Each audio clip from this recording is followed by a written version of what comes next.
இயற்கைக்கும் இறைவனுக்கும் நன்றி. இது அருண்ஸ் கோடைமலை. நான் அருண்.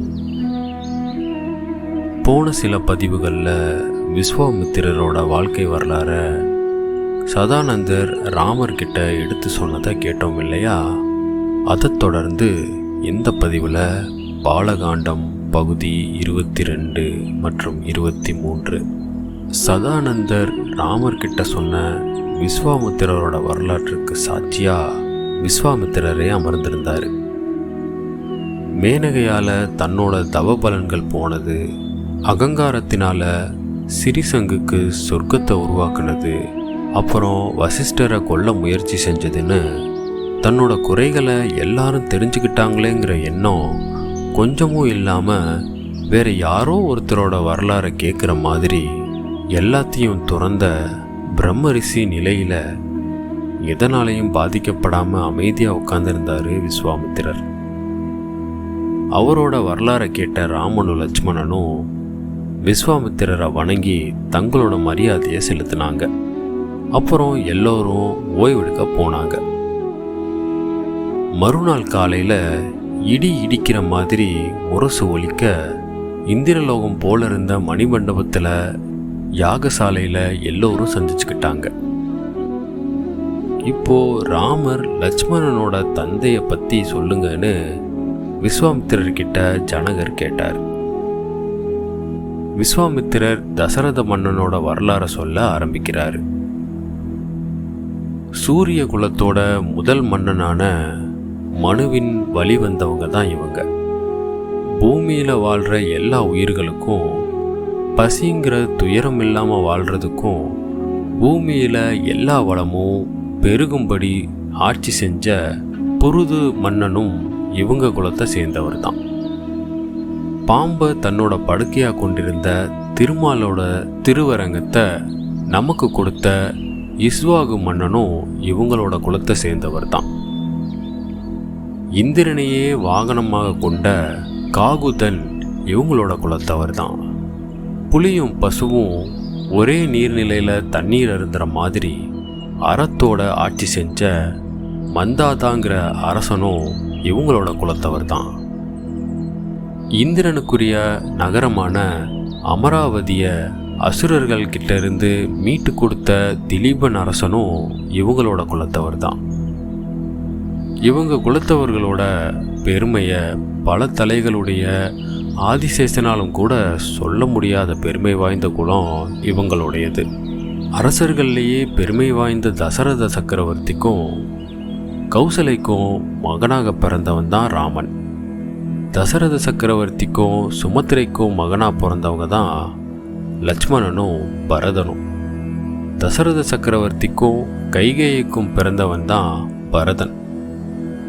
இப்போ இங்க ராமனும் லட்சுமணனும் நம்ம கூட இருக்காங்கன்னு ராமரோட குலத்தை பற்றி யாகத்துக்கு வந்திருந்த எல்லோரும் அறியும்படி ஜனகர்கிட்ட விஸ்வாமித்திரர் சொன்னார். யாகம் சிறப்பாக முடிஞ்சது. யாகம் முடிஞ்சதும் சீதைக்கு பொருத்தமான வாழ்க்கை துணையை தேடி திருமணம் செய்யணும்னு ஜனகர் ஏற்கனவே தீர்மானம் செஞ்சிருந்தார். அதுபடி யாகசாலையில் இருந்த மன்னர்கள் எல்லாரும் அரண்மனை மண்டபத்துக்கு அழைத்து வரப்பட்டாங்க. அரண்மனை மண்டபத்தில் அனைத்து அரசர்களுக்கும் உட்கார இடம் ஏற்பாடு செய்யப்பட்டிருந்துச்சு. சுயம்வரம் நடத்தி சீதையோட திருமணத்தை நடத்த போறதா ஜனகர் அறிவிச்சாரு. இப்போ நாம சீதையை பற்றி தெரிஞ்சுக்கிற நேரம். சீதையோட முற்பிறப்பு. பத்மாச்சன் அப்படிங்கிற அரசன் பரத கண்டத்தை ஆட்சி செஞ்சுட்டு வந்தான். அவனுக்கு குழந்தைகள் இல்லாததால மகப்பேறு வேண்டி தவம் செஞ்சான். பத்மாச்சன் செஞ்ச தவத்தோட பலனா திருமால் அவன் முன்னாடி தோன்றி உனக்கு என்ன வரம் வேணும்னு கேட்டார். அதுக்கு பத்மாச்சன், இந்த பூலோகத்தில் எனக்கு திருமகள் மகளாக பிறக்கணும்னு வரம் கேட்டான். சரின்னு திருமால் என்ன பண்ணாரு, ஒரு மாதுளம் பழத்தை பத்மாச்சனுக்கு கொடுத்துட்டு மறைஞ்சிட்டாரு. பத்மாச்சன் அந்த மாதுளம் பழத்தை அரண்மனைக்கு கொண்டு போயிட்டு இருக்கும்போது வழியிலேயே பழம் பெருசாக ஆரம்பிச்சது. உடனே அந்த பழத்தை பிளந்து பார்த்தான் பத்மாச்சன்.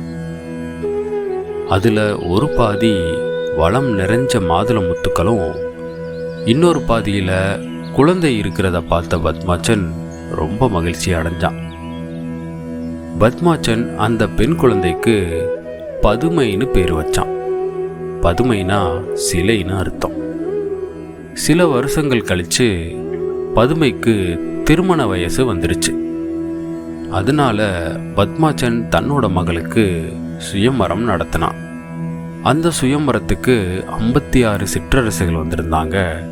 பத்மாச்சன் சுயம்வர மண்டபத்தில் இருந்த மன்னர்களை பார்த்து, வேந்தர்களே, வானத்தில் இருக்க நீல நிறத்தை எடுத்து யார் தன்னோட உடம்புல பூசிக்கிறாங்களோ அவர்தான் என்னோட மகளுக்கு மாலை போடணும்.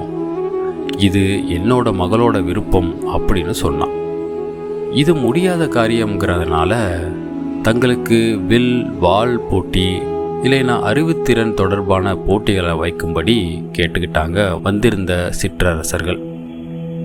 அதுக்கு பத்மாச்சன் மறுக்கவே சுயம்வரத்துக்கு வந்த அரசர்கள் எல்லாரும் ஒன்று சேர்ந்து பத்மாச்சன் மேலே போர் தொடுத்து அரண்மனைக்கு நெருப்பு வச்சாங்க. அவங்க கிட்ட இருந்து தன்னை காப்பாத்திக்க அங்கே எரிஞ்சுக்கிட்டு இருந்த நெருப்பில் விழுந்து தன்னை மறைச்சிக்கிட்டா பதுமை. பதுமை கிட்ட அப்படிப்பட்ட ஒரு தனி சக்தி இருந்தது. போர்ல பத்மாச்சன் எல்லோரையும் வெற்றி பெற்றான். சில நாட்கள் கழிச்சு நெருப்புல இருந்து பதுமை வெளியே வந்தா. தான் வளர்ந்த அரண்மனை தன்னால மண்ணோட மண்ணாகி போனதை பார்த்து கலங்கி போனான். தன்னால உண்டான அழிவுக்கு பரிகாரம் வேண்டி திருமாலை நினைச்சு தவம் இருந்தா. அப்போ அங்க வான வீதியில போய்கிட்டு இருந்த ராவணன் பதுமையை பார்த்து அவளோட அழகுல மயங்கி அவ மேல காதல் கொண்டான். பதுமைய தனக்கு திருமணம் செஞ்சு வைக்கணும்னு பத்மாச்சன் கிட்ட கேட்டான் ராவணன். அதுக்கு பத்மாச்சன், வானத்துல இருக்க நீல நிறத்தை நீ உன்னோட உடம்புல பூசிக்கிட்டா என்னோட மகள் பதுமை உனக்கு மாலை போடுவான்னு சொன்னான். அது முடியாத காரியம்னு தெரிஞ்ச ராவணனுக்கு கோபம் வந்துருச்சு. அதனால பத்மாச்சனோட போர் புரிஞ்சு பத்மாச்சனை கொன்னுட்டான். ராவணன் பதுமையை அடைய முயற்சி பண்ணான். அதனால அவ மறுபடியும் நெருப்புக்குள்ள தன்னை மறைச்சுக்கிட்டான். இதனால மேலும் கோவப்பட்ட ராவணன் நெருப்பை அணைச்சு அதுக்கு அடியில தோண்டி பார்த்தான். அங்க ஒரு பெரிய மாணிக்க கல்லை கண்டு எடுத்தான். அந்த கல் அழகானதும் பிரகாசமானதுமா இருந்தது. அத மண்டோதரிக்கு தரலான்னு ஒரு பெட்டியில வச்சு எடுத்துட்டு போனான் ராவணன். ராவணன் மண்டோதரி கிட்ட, உனக்கு ஒரு மாணிக்கமணியை கொண்டு வந்திருக்கேன்னு சொல்லி பெட்டியை திறந்தான். உள்ள மாணிக்கக்கல்லுக்கு பதிலாக பதுமை குழந்தை வடிவில் இருந்தான். அப்போ அந்த குழந்தை ராவணனை பார்த்து, ராவணனே, என்னோட தந்தையை கொன்ன உன்னை அழிக்காம விடமாட்டேன், அதுக்கான காலம் விரைவிலேயே வரும், காத்திருன்னு சொல்லுச்சு. இதை கேட்ட ராவணன் அதிர்ச்சி அடைஞ்சான். இவ ஒரு மாயக்கன்னி, பல வகையான வடிவம் எடுக்கிறா அப்படின்னு சொல்லி அவளை கொல்றதுக்காக ராவணன் வாளை ஓங்கினான். அருகில் இருந்த மண்டோதரி தன்னோட கணவனோட கையை பிடிச்சு தடுத்தா. இந்த குழந்தைய வெட்ட வேணாம், பல வடிவங்கள் எடுக்கிற சக்தி கொண்ட இவ பத்திரகாளியா மாறி உங்களை கொன்றுவா, அதனால இந்த குழந்தைய பெட்டியில வச்சு மூடி எங்கேயாவது புதைச்சிருங்கன்னு சொன்னான். ராவணன் அந்த குழந்தைய சிவபெருமான் வீட்டில் இருக்கிற இமயமலையில விட்டுறலான்னு தீர்மானம் செஞ்சு கங்கையோட உற்பத்தி ஸ்தானத்துல பனி படர்ந்த ஒரு பகுதியில பனிப்பாறைகளுக்கு நடுவுல வச்சிட்டான். ராவணன் என்ன நினைச்சானா, இமயமலையில பனியில அந்த குழந்தை உறைஞ்சி இறந்துரும்னு.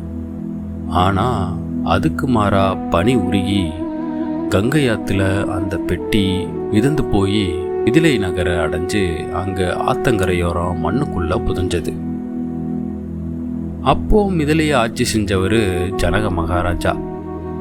மகப்பேறு வேண்டி தங்கத்தால ஆன கலப்பையில வேத மந்திரம் சொல்லி நிலத்தை உழுதப்போ ராவணனால புதைக்கப்பட்ட பெட்டி கிடைச்சது. அந்த பெட்டியில மகாலட்சுமி மாதிரி குழந்தை இருந்துச்சு. குழந்தைய பார்த்து மகிழ்ந்து பூமாதேவியோட அம்சமா அந்த குழந்தைக்கு சீதைன்னு பேர் வச்சாரு ஜனக மகாராஜா.